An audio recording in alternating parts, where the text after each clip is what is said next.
Today I'm going to show you the first 10 things that you should do if you get your brand new Samsung Galaxy S25, S25 Plus or S25 Ultra. Now these easy tricks are going to help you to get the most out of this phone's features, and we're going to include all of the AI shenanigans and lots of features. So let's get right into it. Alright, first I want to show you how to access the split screen mode, and there are different ways you can do so. First you need to head into your advanced features, and right here you will find your multi-window option.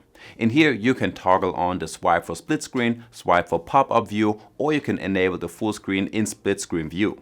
To use the swipe to split screen, you need to swipe up with 2 fingers from your bottom of the screen, and now you can drag the bar in the middle up and down to make one half of the screen bigger or make the other one a little bit smaller. Like this, you can watch a video on YouTube almost in full size, and you can still be on WhatsApp or whatever on the other side of the screen.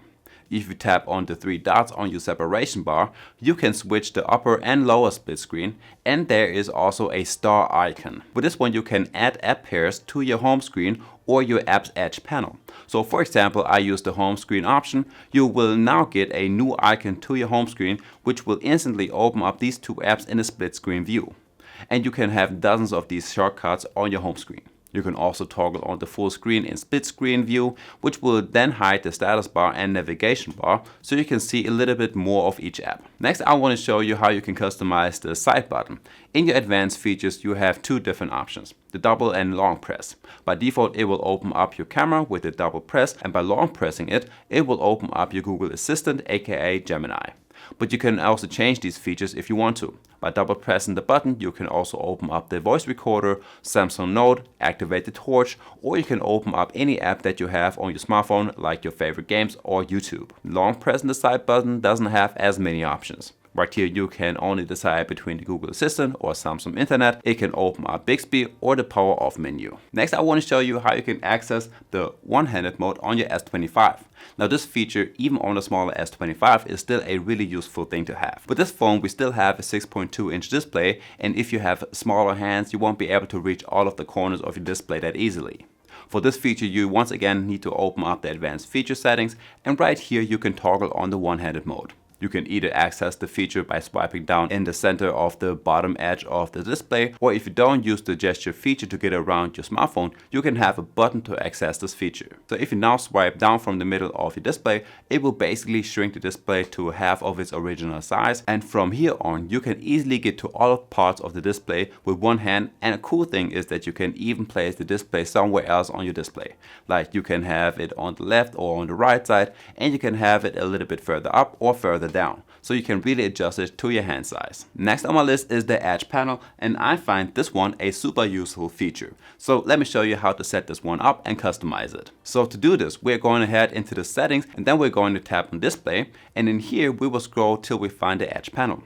So first you are going to make sure that this one is enabled, but then if we tap on it, we can actually customize this a lot.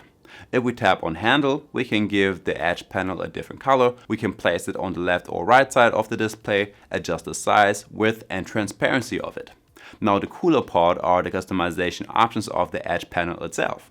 There are 7 different panels in total. You have apps, weather, tools, people, tasks, clipboard and reminders. I think that the apps panel is probably the best one out of these, as you have a super fast access to your most used apps and games. And if you click on edit, you can change all of the apps that you have in your edge panel, and it does it in a matter of seconds. Just tap on an icon to remove it or to add it to your list. One of my favorite features on the S25 is the AI circle to search feature, and first you need to make sure that this feature is activated. For this you need to head over to your display settings and swipe all of the way down until you see the navigation bar option, and right here you can enable the circle to search feature. Now to use this feature you only need to long press the bar on the bottom of your screen. As soon as you do this, you can circle or tap anywhere on the screen to search.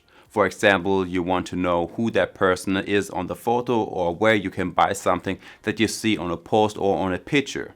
You first get to see all of the search results, but you can also look for products that you can buy, look for visual matches, or you can Google more about the image. It's just super easy to use. Now, if you like that video so far, make sure to leave a like and subscribe to my channel. And like always, you will find the link to the smartphone down below in the description. What you also need to check out as soon as you take your first pictures with this phone is the AI photo editing. This one allows you to do a lot of different things, starting with the remove, move, and resize feature for objects and people in your pictures. In order to do any of these actions, you need to circle an object on your photo, and in a matter of seconds you can hold and drag the object to a new place, and the empty spot will be filled with a similar background. But you can also grab the object by the corners and resize it. You can make it smaller or much bigger, and you will barely see a difference in the resolution of the object. You really cannot tell that you did anything to the object. And lastly, you can just delete the object from your background, and just like with the other two features, this one works exceptionally well. It basically looks like there was nothing in the first place. Something else that you can do is to change photos of people to a comic style, 3D cartoon, watercolor, or in a sketch. And these ones actually look pretty cool and come out good.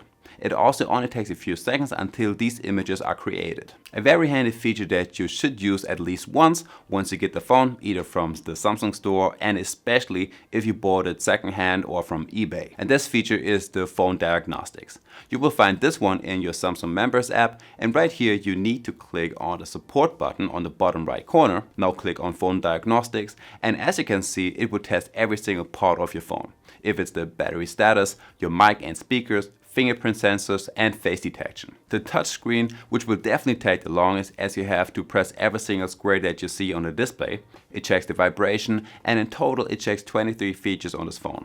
You do need to give it permission on certain things like your camera or your sound, and some things involve you to do a certain action like recording a voice memo and charging this phone via cable or wireless. But in the end it will tell you if your phone is working properly, and that's what we all want to know if we buy a smartphone. Now we come to the game booster, and you can either customize this one in-game, or you can head straight into the settings and customize it over here. But here you can change the gaming motion smoothness to 120 Hz or to 60 Hz. In my opinion, you don't really see the difference, and you can go with 60 Hz to save some of your battery life, but you just have to play around a little bit and find out yourself. Then you definitely want to change the game optimization to the performance mode for the best gaming experience. Then you have some more features like a touch booster and touch protection, and you can block the edge panel, which I would definitely do since it can get a little bit in the way every now and then. Something else which is pretty cool is that you can open up apps in a floating window while you are playing. It is definitely not that good during car racing games or other combat games, but it's much better on other games like card games or on some games where you don't have to constantly do something. A new feature that you will get on the S25 is the Now Briefing.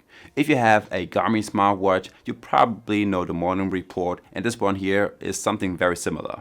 This one will give you a briefing in the morning, afternoon, or at night, and it will tell you things like the weather. You can include features like moments, which will show you some of your pictures, traffic updates, news, and many more features. So definitely check this one out. Some other cool AI features that you will find on the S25 is the AI Summary, AI Translate, and AI Speak. These features are also available on many other smartphones these days like the OnePlus 13 or the Xiaomi Redmi Note 14 Pro Plus.